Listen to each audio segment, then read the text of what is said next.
So hello and नमस्ते guys, हजुरहरूलाई स्वागत छ मेरो सानो मिनी ब्लगमा। म चाहिँ ट्याक्कसरी च्याट्ट परेर कानमा लाग्नु भएको भने हजुरहरूले सोच्नु होला म चाहिँ अब कहीँ जान लाग्यो होइन। बट सुतेको थिएँ तर उठेर मात्रै फ्रेस भएको मात्र हो। अनि तर हजुरहरूले मेरो सानो सर्ट भ्लगलाई धेरै माया अनि साथ सपोर्ट गरिदिनु होला। अनि हजुरहरूले सब्सक्राइब गर्न नभुल्नु होला, अनि सेयर सब्सक्राइब अनि कमेन्टहरू गर्न नभुल्नु होला। हजुरहरूले मलाई सुझाव सल्लाह दिन सक्नुहुन्छ यस्तो गर्नुहोस् भनेर।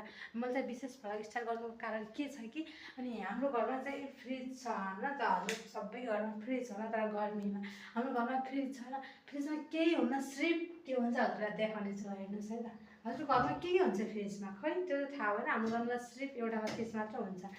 सिर्फ हाम्रो घरमा फ्रिजमा हुने भनेको पानी, फेरि पानी पानी पानी फेरि यता पनि पानी। हाम्रो घरको फ्रिजमा रहने भनेको यति पानी मात्र हो। पानी र पकाएको खानेकुराहरू फ्रिजमा राख्ने मात्रै हो र फलफुलहरू हामीहरू त्यस्तोहरू लिएर राख्दैनौँ। किन हामीहरू धेरै यस्तोमा धेरै खान्नौँ कि त्यसैले फ्रिज। अनि मलाई अघिदेखि स्टार्ट गरेको स्टार्टै नभएको हो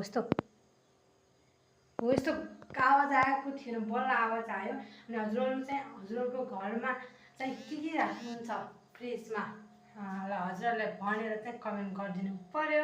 अनि हजुरहरूलाई चाहिँ मलाई माया अनि साथ सपोर्ट अनि लाइक सेयर सब्सक्राइब गर्न नभुल्नु होला। हजुरहरूले धेरै साथ सपोर्ट दिनुभयो भने म अनि अर्को भ्लग हाल्नेछु, कमेडी च्याम्पियन हुनेछु। जय नेपाल।